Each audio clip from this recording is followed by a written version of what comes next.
તો તરફ વાડીનાથ મંદિર ખાતે એક દિવ્યાંગ વ્યક્તિની પણ વિશેષ સેવા જોવા મળી, જેમાં અમદાવાદના રિક્ષા ચાલક ધરમસિંહ રબારીની અનોખી સેવા, જેમાં ધરમસિંહ રબારી દિવ્યાંગ હોવા છતાં ચલાવે છે રિક્ષા. તરફ વાડીનાથ ખાતે આવતા દિવ્યાંગોને પણ તે ખાસ સેવા આપે છે. શિક્ષણ અને સમાજ સેવા ક્ષેત્રે સંકળાયેલો છું. સમાજનું સામૂહિક ચાલે છે એના માધ્યમથી એમનાથી વિશેષ પરિચિત છું. એ 2003માં એમને પગ ગુમાવ્યા એ પછી સતત 21 વર્ષથી એ નિસ્વાર્થ સેવા કરી રહ્યા છે. કોઈ પણ વ્યક્તિને કોઈ તકલીફ હોય શારીરિક તો પોતાની રિક્ષા લઈને પહોંચી જાય છે, એમને સુવિધા અપાવે છે અને એ પણ નિસ્વાર્થ ભાવે, કોઈનો કોઈ રૂપિયો કશું લેવાનું નહીં. આ રીતે નિસ્વાર્થ સેવા વર્ષોથી બજાવી રહ્યા છે. ભાઈ સરતનભાઈ દીઘડી, અમદાવાદ વિરાટનગર રહેવાવાળા. તેમને પોતે વિકલાંગ છે, 2 પગ ગુમાવેલા છે. સાથે એમને સેવા કરવાનો આનંદ છે કે જે કંઈ વિકલાંગ હોય, ગયઢું બૂઢું હોય, તેમને આ સ્થળથી પેલા સ્થળ, આ 300 વીઘાની જગ્યાની અંદર કોઈને તકલીફ ના પડે એ માટે તે અઠવાડિયા સુધી સેવા આપવા માટે તે અમદાવાદથી અહીંયા સેવા આપવાનો લાવો લેવા માટે આવ્યા છે. તો આથી મારું કહેવાનું એવું છે કે કોઈ બી માણસને સેવા આપવી જોઈએ, કેમ કે ધમસીભાઈ જાતે ત્યાંથી સેવા આપવા આવ્યા છે. तो आज हुई અને શીખવું જોઈએ કે એમને સેવા આપવી જોઈએ. खुद के लिए जीना तो क्या खा के जीना है, जीना तो उसे कहते हैं जिसे दूसरे के लिए जीना चाहिए. આ કહેવતને સાર્થક કરતા એક વ્યક્તિ જે છે તે વાળીનાથ મહોત્સવની અંદર મળી આવ્યા છે. મૂળ અમદાવાદના રહેવાસી ધરમસિંહભાઈ રબારી જે છે કે જેમની બંને પગ જે છે કે તેઓ વિકલાંગ છે. વર્ષ 2003ની અંદર એક અકસ્માત દરમિયાન તેમને પોતાના બંને પગ ગુમાવ્યા હતા અને ત્યારથી તેઓ રિક્ષા ચલાવી રહ્યા છે.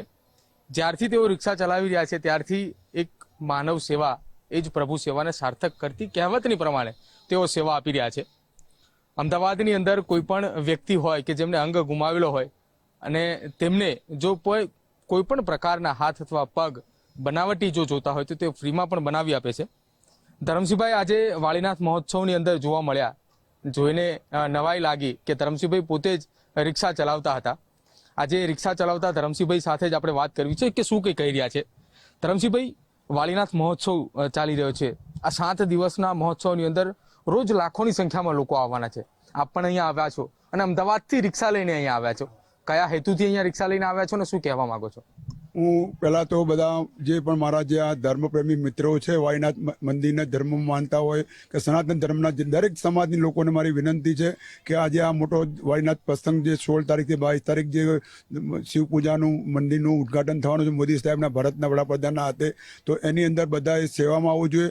અને મને સેવા માટે હું એટલા માટે આવ્યો છું કે મને કંઈક ધંધા રોજગાર બંધ કરીને પોતાના સ્વ ખર્ચે કોઈ પણ મંદિર પાસેથી 5 રૂપિયા નહીં લેવાના.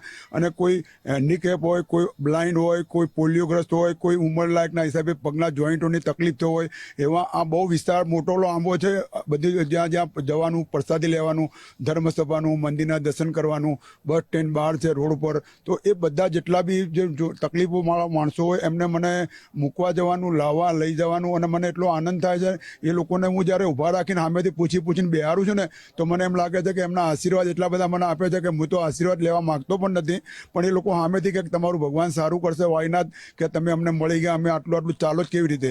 એટલે મને આનંદ થાય છે. અને આવું બીજા લોકોને એક વિનંતી કરું છું કે આવા આજે તો પહેલો દિવસ છે, પણ બધાને આ જોઈને વિનંતી કરું છું કે મારા જેવા આજે 65 વર્ષે પણ આ સેવા કરવા અહીંયા આવી રહ્યા છે અમદાવાદથી પોતાના સ્વ ખર્ચે રિક્ષા લઈને, તો તમારી પાસે પણ તમારો ટાઈમ ફાળવજો. તમે જવાન છોકરાઓ હોય, બેબીઓ હોય, એ લોકો આવી સેવામાં જોડાવજો. અહીંયા સેવા કરવાથી ભગવાન તમારું સારું કરશે અને ભગવાન પ્રત્યે તમારી લાગણી વધશે અને ભગવાનના તમારા પર આશીર્વાદ હશે, તમારા કુટુંબને સુખ શાંતિ આપશે અને ધંધા રોજગાર આપશે. અને એવી ભાવનાથી તમે અહીંયા સાચી સેવા કરજો. હું બી સાચી સેવા કરવા આવ્યો છું. મારે બી સેવા કરવાના નામે અહીંયા હુઈ જવું હોય તો આ ઝાડના છાંયલે જઈને હુઈ જાઉં 2 કલાક હાંજી સુધી, હાંજે ઉઠીને હરિહર કરીને ઘર ભેગો કાં તો ઘરે જતો રહું, કાં તો એને રોકાઈ જાય. એવું મારે કામ નથી કરવું. આપણે સાચી સેવા કરવા, સાચી સેવાથી જ આપણે કામ કરવાનું છે.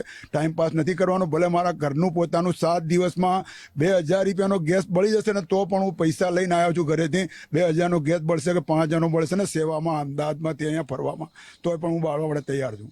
ધરમસિંહભાઈ, સાચા અર્થની સેવા જે છે તે આપ કરી રહ્યા છો કે આ 300 વીઘાની અંદર આખો વાળીનાથ મહોત્સવ જે છે તે ફેલાયેલો છે.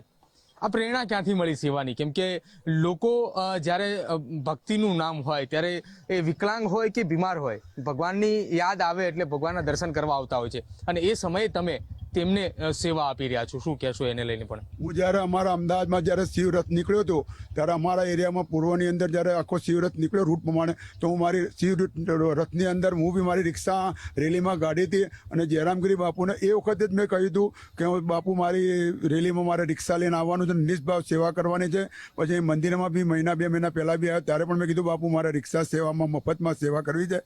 એટલે મને સેવા કરવાનો બહુ ઉત્સાહ છે પહેલેથી. કોઈ કેમ્પ હોય, કોઈ હેન્ડીકેપના કેમ્પ હોય, કોઈ કેમ્પોની અંદર કોઈ વસ્તુ સાધન સહાય મળતી હોય, કોઈ આવું કોઈ બીજા કાહવાના મંદિરમાં પણ મેં સેવા આપી હતી. આપણે કાહવાની અંદર ગોગા મહારાજના ત્યાં બી હું 3 દિવસ જતો હતો, અને 3 દિવસ ઘેર જતો હતો, ઘેર જઈને પાછો આવતો હતો.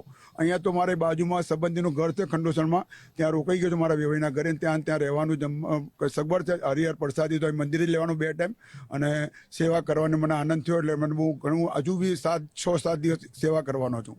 બિલકુલ, અમદાવાદથી ધરમસિંહભાઈ જે છે તે અહીંયા સેવા કરવા આવ્યા છે. મારા કેમેરા પર્સન વિરલ જે છે કે આપને અંદરની તસવીરો બતાવી રહ્યા છે કે તેમની રિક્ષાની અંદર જે લાગેલી છે. 2003થી જ્યારે તેમના બંને પગ જે છે તે અકસ્માતની અંદર કપાયા બાદ ત્યારથી તે સમાજની સેવા માટે જે છે તે હંમેશા તત્પર તૈયાર રહ્યા છે.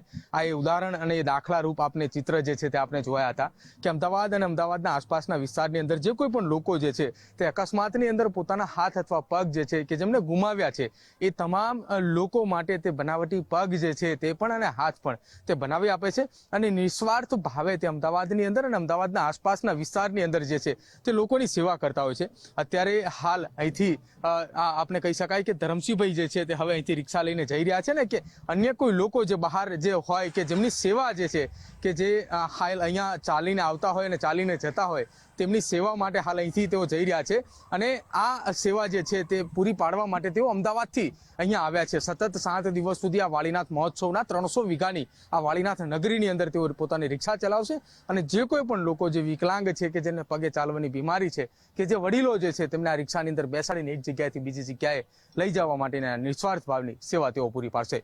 કેમેરા પર્સન વિરલની સાથે પ્રદીપ કચ્યા, ગુજરાત ફર્સ્ટ, તરફધામ, મહેસાણા.